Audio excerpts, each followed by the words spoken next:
Fala galera, vocês estão assim como eu, meio que não sabendo direito o que pode e não pode abrir, para onde vai o combate à pandemia no Rio Grande do Sul e também em Porto Alegre? Bom, a gente resolveu fazer um JC Explica para situar, dar uma atualizada geral sobre os últimos lances do combate à pandemia e o que pode acontecer daqui para frente. Então, acompanhe o que vem por aí.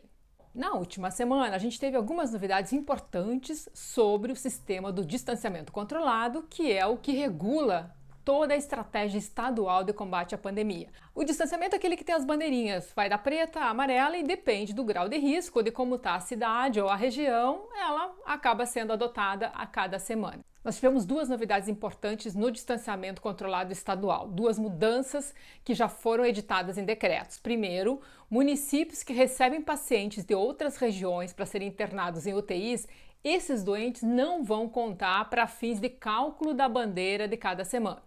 Isso era uma reivindicação de municípios que têm UTIs e que acabavam pagando o preço de ter pacientes que vêm de outras regiões, como, por exemplo, Novo Hamburgo envia paciente para Passo Fundo.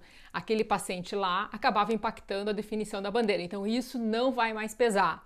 Outra mudança que o governador Eduardo Leite anunciou é que, mesmo na bandeira vermelha, vai ter abertura de comércio e restaurantes e bares. Só que comércio só de quarta a sábado e com horário restrito, bares e restaurantes de quarta a sexta e só meio-dia. Para você conferir direitinho todas essas novidades, é só entrar no site do Jornal do Comércio. Eu vou colocar na nossa descrição aqui do vídeo o link das matérias que trazem essas informações. Bom, isso no cenário estadual. O que nós tivemos nos municípios que gerou maior perrengue com o Estado. Algumas cidades adotaram medidas que eram mais flexíveis do que estava previsto na bandeira vermelha, principalmente na região metropolitana.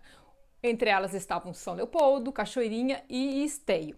Porto Alegre entrou na onda e aí foi o que a gente viu também, que foi o comércio abrindo e o comércio fechando. Então, de resumo, foi o seguinte: o prefeito de Porto Alegre baixou um decreto onde ele dizia: comércio, em geral, shoppings, lojas de rua, podem funcionar de sexta até domingo, Dia dos Pais, em horário normal, como se não tivéssemos pandemia. Ok, beleza. Bares e restaurantes não foram liberados. Isso também gerou maior contrariedade no setor. Só que abrir as lojas da maneira como foi definido até domingo contrariava o decreto estadual sobre novas possibilidades de funcionamento do comércio. O que aconteceu foi que o governo Leite acionou a Procuradoria-Geral do Estado, que acionou o Ministério Público, que foi a Justiça, pedir para que o decreto de Porto Alegre fosse tornado sem efeito, ou seja, comércio tem que se ajustar à regra estadual do distanciamento controlado. A ordem para fechar o comércio foi um banho de água fria para o setor, que já não funcionava há mais de 30 dias e só abriu por um dia e meio.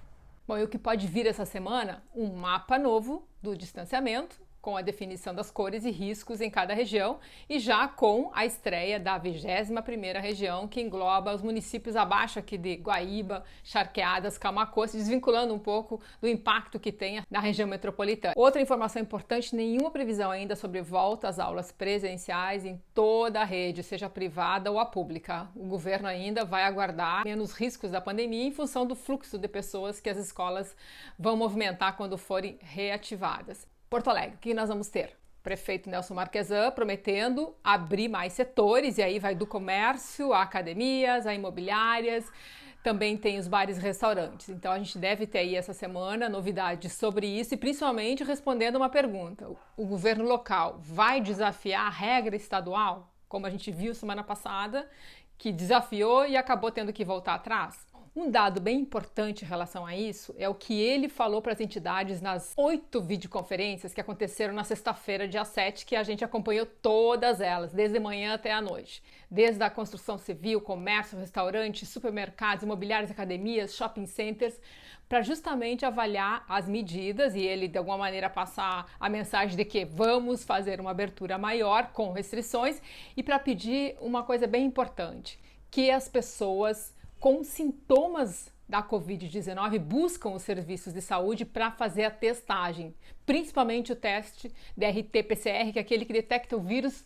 ativo no organismo e que é o principal porque é possível aí sim tomar medidas como isolar a pessoa, isolar também pessoas do seu círculo, né, de convivência e também colegas de trabalho. Mas a preocupação é as pessoas ou não estão ficando atentas aos sintomas ou quando tem os sintomas, inclusive com indicação de médico para fazer o exame, acabam não indo fazer o exame. Se abrir mais, vai circular mais gente, aumenta o risco de novas contaminações e aí, de novo, de movimentar e gerar maior velocidade de ocupação das vagas de UTI e com isso, como o próprio prefeito advertiu para as entidades, se houver uma aceleração, de novo, vai ter que fechar toda a atividade econômica. O JC Explica com os últimos lances da pandemia no Rio Grande do Sul e em Porto Alegre fica por aqui. Você pode acompanhar as últimas novidades sobre o assunto também no site do JC e nas nossas redes sociais. E não esquece de assinar e curtir o nosso canal no YouTube. Então, até a próxima!